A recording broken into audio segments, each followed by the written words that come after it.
दोस्तों नमस्कार और स्वागत है आपका आज हमारे चैनल भारत एक खोज में। आज हम आपको लेके चल रहे हैं इतिहास के उन पन्नों की ओर जहां पर ऐतिहासिक जानकारियां दबा दी गई हैं और जो असली जानकारियां थी वो सामने नहीं आई। कहीं ना कहीं इतिहास के पन्नों में ये गुम हो गई। तो दोस्तों हम अपने चैनल भारत एक खोज में आपके लिए लेकर आते हैं ऐसे अद्भुत जानकारियाँ देश के कोने कोने से और पूरा भौगोलिक ऐतिहासिक जानकारियाँ जिसके बारे में आपको पता नहीं होगा। तो दोस्तों आज हम अपने इस वीडियो में आपको बताने वाले हैं इतिहास की एक ऐसी महत्वपूर्ण जानकारी जहाँ से हमारा इतिहास शुरू भी होता है और इतिहास खत्म भी होता है। तो दोस्तों आज हम आपको ले चलेंगे ईसा से 325 ईसा पूर्व। तो दोस्तों आप सोच सकते हैं ईसा से 325 ईसा पूर्व पहले हम आपको लेके जा रहे हैं और करीबन इतने ही हम 300 ईस्वी और जोड़ देते हैं तो करीबन 600 ईस्वी ईसा पूर्व और 630 या 625 ईसा पूर्व की बात करें तो उस समय जो समय था वो था गौतम बुद्ध और महावीर स्वामी का। तो आप सोच सकते हैं कि वो समय कितने आसपास रहा होगा। 325 ईसा पूर्व की हम बात कर रहे हैं और इसमें 300 ईस्वी और पहले हम इसमें चले जाते हैं तो 625 ईसा पूर्व जो समय था वो महावीर स्वामी और गौतम बुद्ध का समय था। तो हम वो युग में पहुंच जाते हैं जहाँ पर जैन धर्म के 24वें तीर्थंकर महावीर स्वामी का जन्म हुआ था उस समय। तो ये समय उस समय की बात है। तो 325 ईसा पूर्व जो समय था वो मौर्य वंश का समय था। तो दोस्तों जो 325 ईसा पूर्व है वो समय है मौर्य वंश का उद्गम होता है उस समय। तो इसकी एक ऐतिहासिक खोज है, ऐतिहासिक दास्तान है कि मौर्य वंश किस तरीके से स्थापित हुआ, किसने किया और इसके पीछे कितने युद्ध हुए, क्या इसका ग्रह काल रहा, क्या क्या परिस्थितियाँ रहीं। तो दोस्तों ये समय उस समय का है और आज के समय से हम अगर इसकी कल्पना करने लगते हैं जो हमारा 2023 जो अभी चल रहा है इस समय की हम तुलना करने लगते हैं तो दोस्तों उस समय और इस समय में कितना अंतर था। व्यक्ति के कपड़ों के पहनाव में कितना अंतर था। आज हम लाइट की चकाचौंध में रहते हैं, उस टाइम लाइट की चकाचौंध नहीं थी, अंधेरा रहता था। आज सीसीटीवी कैमरा है, कहीं कोई चोर आता है तो पकड़ा जाता है, कहीं भी से सबूत मिल जाते हैं, लाइट उजेला है चारों का। लेकिन दोस्तों वो समय ऐसा था कि रात के अंधेरे में कुछ भी किया जा सकता था। या रात में आप किसी किले में घुस जाओ, किसी महल में घुस जाओ तो व्यक्ति को ढूंढना बहुत मुश्किल हो जाता था। दिन के उजाले में भी वहाँ मसाले लेके चलना पड़ता था। तो दोस्तों ये वो समय था। कपड़ों के पहनावे ही बहुत अलग थे, अलग तरीके से कपड़े पहना जाता था। आज तो बड़ी बड़ी फैक्ट्रियाँ हैं जहाँ पे हमें विभिन्न प्रकार के फैशन डिजाइन के कपड़े पहनने को मिल जाते हैं। तो दोस्तों उस समय कोई फैक्ट्रियाँ नहीं होती, वहाँ पर तो एक सिंपल कपड़ा होता था जिसे आदमी पहनते थे, औरतें पहनती थी। तो दोस्तों उस समय की आप एक कल्पना कर सकते हैं वो समय किस हिसाब का समय रहा होगा।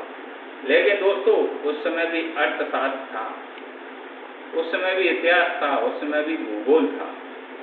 तो ये उस समय है जब पूरे भारत वंश को एक करने की प्रतिज्ञा चंद्रगुप्त मौर्य ने की थी। जो वास्तविक संस्थापक चंद्रगुप्त मौर्य वंश का माना जाता है चंद्रगुप्त मौर्य को, तो उसने पूरे भारत वंश को एक सूत्र में बांधने की कोशिश की। 325 ईसा पूर्व आप कल्पना कर सकते हैं। और इसका जो एक प्रमुख पात्र था वो था चाणक्य, जिसके बारे में आपने सुना होगा चाणक्य नीति, और चाणक्य ने बड़े बड़े अपने दृष्टांत दिए हुए हैं। तो वो चाणक्य इसका पूरा सूत्रधार था। तो दोस्तों आज हम उसी मौर्य वंश पे चर्चा करने के लिए यहाँ पर उपस्थित हैं और हमारे साथ हैं इतिहास के प्रकांड विद्वान शास्त्री जी, जो हमें इतिहास को उस पन्नों की ओर लेके और इस पर चर्चा करने के लिए यहाँ पे हमारे साथ हैं। तो दोस्तों, आप हमारे चैनल भारत एक खोज को सब्सक्राइब करना ना भूलें, साथ ही बेल आइकन को प्रेस कर लें, जिससे आपको हमारे आगे आने वाले वीडियो के नोटिफिकेशन मिलते रहेंगे और हम आपको ले चलेंगे इतिहास के उन पन्नों की ओर जो कहीं ना कहीं दब गए हैं। तो चलिए दोस्तों, अब हम आपको विस्तार से बताएंगे मौर्य वंश के बारे में, किस तरीके से मौर्य वंश का उद्गम हुआ और किस तरीके से फिर चंद्रगुप्त मौर्य गद्दी पर बैठे। तो शास्त्री जी हैं हमारे साथ। तो शास्त्री जी, बताएं हमें कुछ मौर्य वंश के बारे में अद्भुत जानकारी जो कहीं इतिहास के पन्नों में गुम हो गई। मौर्य वंश एक ऐसा वंश था कि जिसने समस्त भारत को एक सूत्र में बांधने की कोशिश की। चंद्रगुप्त मौर्य इस वंश का एक महानतम और पहला शासक था। ये पीपली कानन के राजा का पुत्र मौर्य कुल बताते हैं। ऐसा मानते हैं कि मौर्य कुल में चंद्रगुप्त का जन्म हुआ, इसलिए मौर्य वंश के नाम से जाना जाता है। वैसे इतिहासकारों में कई एक मतभेद हैं, लेकिन सर्वसम्मति से यही माना गया है कि मौर्य कुल में जन्म लेने के कारण ही एक मौर्य वंश का उदय हुआ। शास्त्री जी, एक चीज हम यहाँ पे और जोड़ना चाहेंगे। जैसे हम इतिहास के खोलते हैं तो वहाँ पे ये बात भी निकल के आती है, मौर्य आखिर ये शब्द आया कहाँ से। इतिहास में ये बात है कि जब पीपली वंश, एक पीपली राज्य हुआ करता था वहाँ पे, तो वहाँ पे एक नंद वंश का उस समय शासन था। हम बात करें पाटलिपुत्र पर, तो नंद वंश एक उस टाइम जो नंद वंश का एक महानतम जो शासक हुआ था शक्तिशाली, वो घनानंद था, जो उस समय गद्दी पर बैठा हुआ था। तो घनानंद ने अपनी शत्रुता के कारण एक पीपली राज्य था, तो वहाँ पर एक छोटे राजा का राज्य होता था, एक छोटा सा राज्य था, तो उसने उसका पूरी तरीके से विध्वंस कर दिया था पीपली वंश का। तो वहाँ पर जो चंद्रगुप्त मौर्य था, वहाँ से चंद्रगुप्त मौर्य का एक उद्गम होता है। वहाँ पे उसके जो राजा था वो चंद्रगुप्त मौर्य, उसका लड़का था। पीपली में जो पीपली राज्य था, तो उसका पूरी तरीके से वो विध्वंस कर देता, वो लोग सर्वनाश कर देता उसका। अब सर्वनाश करने के बाद होता क्या है, जब वहाँ की जो पब्लिक थी, जो जनता थी, जो प्रजा थी, फिर वहाँ से वो पलायन कर जाती है। और पलायन करने के बाद, अब देखिए हम आज के समय की बात करें तो आज हमारी सीमाएं बटी हुई हैं, हमारा देश अलग अलग राज्यों में विभाजित है, लेकिन उस समय ऐसा नहीं। वहाँ पे छोटे छोटे राज्य हुआ करते थे पहले, जो बड़ा शासक होता था वो छोटे शासक को खा जाता था। तो वहाँ की जो प्रजा थी वो पलायन कर जाती है और कहीं दूर जाके ऐसे क्षेत्रों में पहुँच जाती है जहाँ तक धनानंद की पहुँच नहीं हो, जहाँ पे धनानंद की फौजें नहीं जाएं। तो उन्होंने ऐसा क्षेत्र चुना जहाँ पर सांपों का निवास था, सांपों का क्षेत्र था। तो वहाँ पे वो पब्लिक जो वहाँ से जो विध्वंस होने के बाद जो पब्लिक अपने प्राणों को बचा के वहाँ पे निवास कर लेता। लेकिन अब वहाँ पे क्या है, सर्पों का बहुत निवास हुआ करता था, तो वहाँ पर धनानंद की फौज खोजा करती थी, वो भी उनके विनाश के लिए, उनके कत्लेआम के लिए, लेकिन वहाँ तक उनकी पहुँच नहीं होती थी, वहाँ पर डरते थे जाने से। ऐसे क्षेत्रों में वो वहाँ की जो प्रजा ने अपना निवास कर लिया। लेकिन अब वो प्रजा ने वहाँ पर निवास तो कर लिया, लेकिन अब जो सर्प का वहाँ पर बहुत तादाद में सर्प थे और उनसे बचाव किस तरीके से किया जाए। तो दोस्तों उस उससे बचाव करने के लिए उन्होंने मोरों का पालन किया, मोरों को पाला, पालतू बनाया उन्होंने। तो उस प्रजा ने अपने आसपास इतने मोर पाल लिए और कईयों की संख्या में वहाँ पर पब्लिक बस गई और उन्होंने अपनी सुरक्षा के लिए, सड़कों से हमारी सुरक्षा रहे उसके लिए उन्होंने मोरों का निवास कर दिया। और दोस्तों फिर कईयों समय गुजरता गया, कईयों सालें गुजर गईं, तो उन क्षेत्रों के निवासियों को मोरिया लोग बुलाने लगे। उस क्षेत्र का नाम ही मोरिया पड़ गया। भाई वहाँ के पब्लिक को, क्योंकि वो पब्लिक वहाँ से पलायन करने के बाद, क्योंकि वो क्षेत्र बीहड़ जंगल था, वहाँ कोई नहीं जाता था, घना घोर जंगल था, उसमें इंसान तो छोड़ो कि फौज भी नहीं जाती थी, क्योंकि उधर जंगली जानवर और सर्पों का इतना जमघट था कि वहाँ पे पहुँचने के बाद ये बताते हैं कोई जिंदा लौट के नहीं आता था, जो गया वो कभी वापस नहीं आया। तो ऐसे क्षेत्रों में उन लोग पहुँच गए थे धनानंद की फौज से बचने के लिए। अब दूसरा उनका जो शत्रु था वो सर्प थे। अब उन सर्पों से कैसे बचा जाए, तो उन सर्पों से बचाव के लिए उन्होंने मोरों को पाला। तो एक टाइम बाद उन्होंने अपनी मोरों से सर्प, मोर सांप का दुश्मन होता है, तो उसने बिल्कुल मोरों ने सफाया कर दिया। तो वहाँ की पब्लिक जो थी, प्रजा जो थी, वो सुरक्षित हो गई। पहले तो शुरुआत में काफ़ी पब्लिक की जो प्रजा थी सर्प को काटने से ही मौत हो गई, लेकिन फिर उन्होंने उससे बचाव का रास्ता जोड़ा मोर। तो मोरों को उन्होंने पाला, तो उन्होंने फिर मोरों ने फिर उनको सुरक्षा प्रदान की और उनकी जो जिंदगी थी, जो लाइफ थी, वो सेफ होने लगी। तो फिर उस क्षेत्र के निवासियों को मोरिया बोलने लगे। इस तरीके से फिर वो मोरिया वंश वहाँ पर पड़ जाता। इस तरीके से फिर उनको मौर्य वंश का जो एक नाम इतिहास में आता है कि भाई आखिर मौर्य था कौन, थे कौन। और चंद्रगुप्त मौर्य, यहाँ पे एक गुप्त भी आता है, अब एक गुप्त शब्द भी यहाँ पे लगा हुआ। बेसिकली वो GUPTA होता है, यानी गुप्ता को ही गुप्त बोला जाता था। तो अब यहाँ पे आते हैं चंद्रगुप्त मौर्य।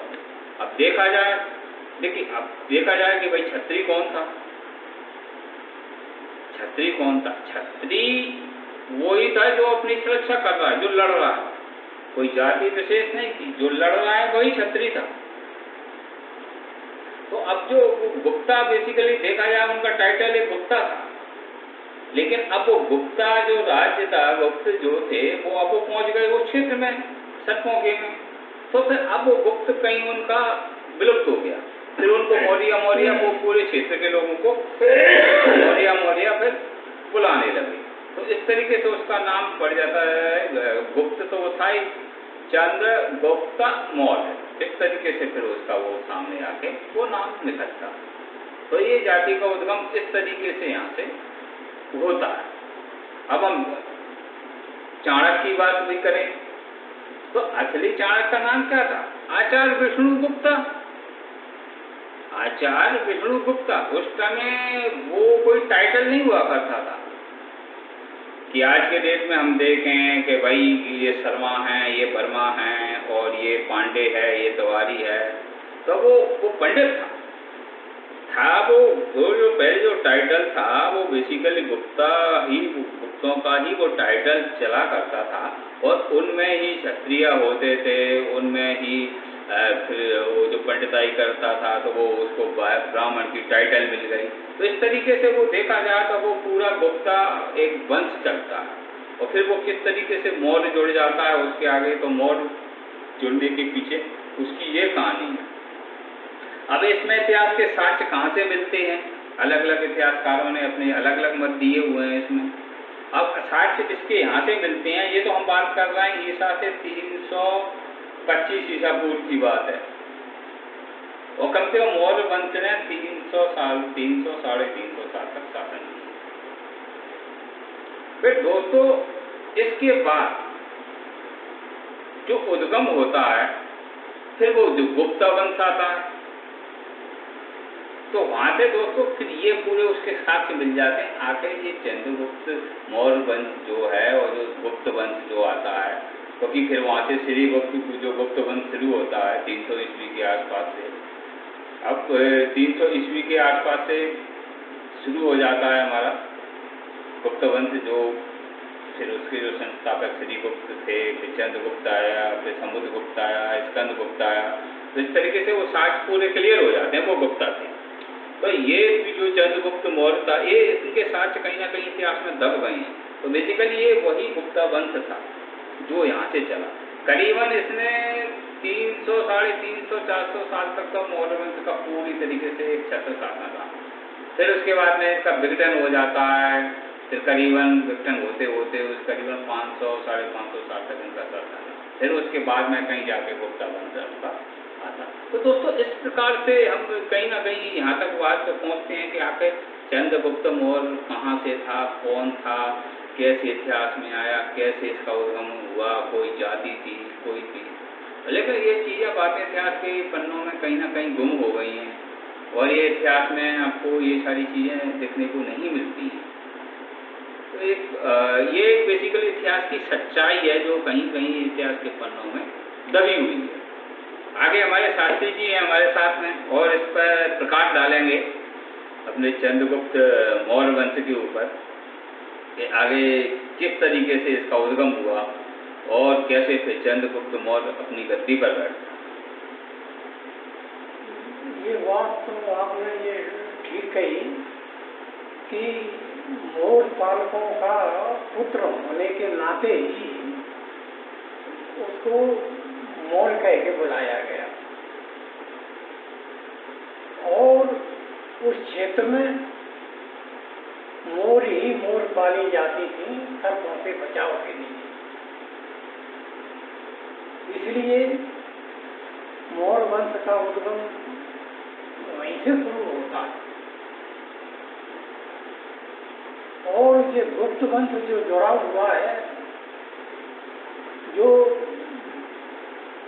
वैश्य जाति का सूचक होता है और गुप्ता ही वो वैश्य थे, उनके साथ में ये मौर्य शब्द भी जुड़ गया। इसलिए चंद्रगुप्त मौर्य ही उसको कहने लगे और मौर्य वंश का वो ही महान प्रतापी सम्राट हुआ जिसने आगे चल करके भारत को एक सूत्र में बांधने की कोशिश की और लगभग उसने काफी विजय अभियान किया और मौर्य वंश को एक मजबूत स्थिति प्रदान की। फिर उत्थान और पतन तो प्रकृति का नियम है, मौर्य साम्राज्य भी इसका बस नहीं हो सकता। धीरे धीरे इसका विघटन शुरू हो गया। अंत के सम्राट इतने मजबूत नहीं हुए, इतने प्रतापी नहीं हुए। कुछ ऐसी बातें भी हो गई जिससे ये पतन की ओर अग्रसर हो गया। इसके बाद फिर गुप्त वंश का उदय हुआ। गुप्त वंश में भी बहुत से प्रतापी सम्राट हुए। तो दोस्तों हम बात कर रहे हैं आपको मौर्य वंश के बारे में। तो किस तरीके से चंद्रगुप्त मौर्य का नाम जुड़ा, आखिर कौन थे, क्या वंश था इनका। तो इन्होंने करीबन हम माने तो 500, 550 साल तक इसका वर्चस्व रहा। और चंद्रगुप्त मौर्य जब अपनी गद्दी पर बैठते हैं तो उनके जो प्रधानमंत्री होते हैं वो होते हैं चाणक्य, यानी आचार्य विष्णुगुप्त। तो दोस्तों आचार्य विष्णुगुप्त उनके प्रधानमंत्री बनते हैं तो पूरे राज्य का जो संचालन था वो चाणक्य ने किया। अब चाणक्य का बड़ा एक अहम रोल है मौर्य साम्राज्य की स्थापना पर, चंद्रगुप्त मौर्य को गद्दी पर बैठा। इसकी भी एक पीछे पूरी हिस्ट्री है, पूरी एक ज्योग्राफी है और आखिर किस तरीके से फिर चंद्रगुप्त मौर्य को वो गद्दी पर बैठाते हैं। तो दोस्तों ऐसे बहुत सारे षड्यंत्र चलाए गए उस टाइम। तो दोस्तों उस टाइम देखिए घोड़ा होते थे, बग्गियाँ होती थी, रथ होते थे। आज के समय की गाड़ियाँ, मोटरसाइकिलें, मोबाइल फ़ोन ये सब नहीं होता था। तो उस टाइम की जो टेक्नोलॉजी थी, जो साइंस था, वो अलग ही प्रकार का था।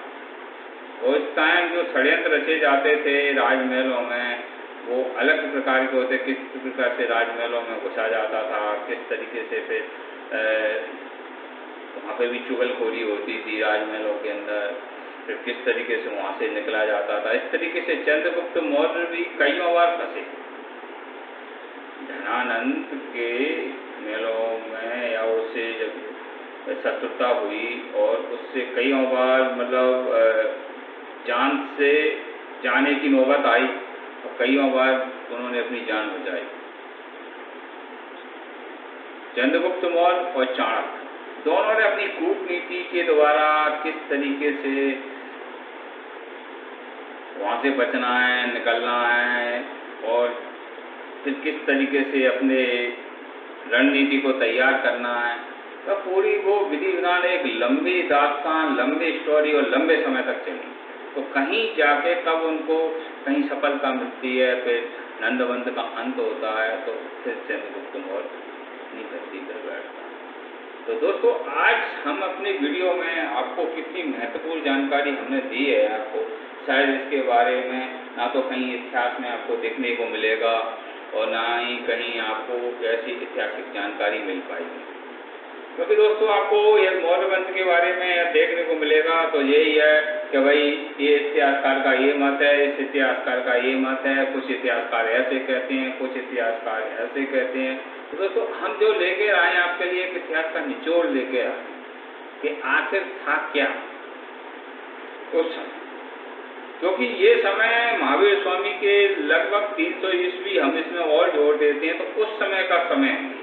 आप सोच सकते हैं भगवान का जब जन्म हुआ था उसके आसपास का समय। तो दोस्तों ये कोई अभी की बात घटना नहीं है। आप दोस्तों जब कभी महावीर स्वामी जो जैन धर्म के 24 तीर्थंकर हैं उनका जन्म हुआ था 600 ईस्वी पूरा, उस समय की बात है जब गौतम बुद्ध जन्मे थे, उस समय की बात है। तो दोस्तों ये इतिहास अब काफ़ी समय बीत गया, गुप्ता हो गया। तो दोस्तों ये इतिहास के पन्नों में ये बात आती है और ये कहीं ना कहीं इतिहास के पन्नों में सारी सच्चाइयाँ जो कहीं ना कहीं लुप्त हो जाती हैं। तो दोस्तों आप हमारे चैनल भारत एक खोज को जरूर देखते रहें, उसमें साथ ही आप हमारे चैनल को सब्सक्राइब कर लें, जिसमें आप आपके लिए इतिहास की ऐसी जानकारियाँ ला के आपके सामने रखते हैं जो इतिहास के पन्नों में कहीं ना कहीं गुम हो जाती हैं। तो दोस्तों मिलेंगे आपसे अगले वीडियो में, जिसमें फिर हम आपको ले चलेंगे इतिहास के उन पन्नों की ओर जहाँ पर वो इतिहास की सच्ची जानकारियाँ कहीं ना कहीं दब गई हैं। तो मिलते हैं आपसे अगले वीडियो में, तब तक नमस्कार, धन्यवाद।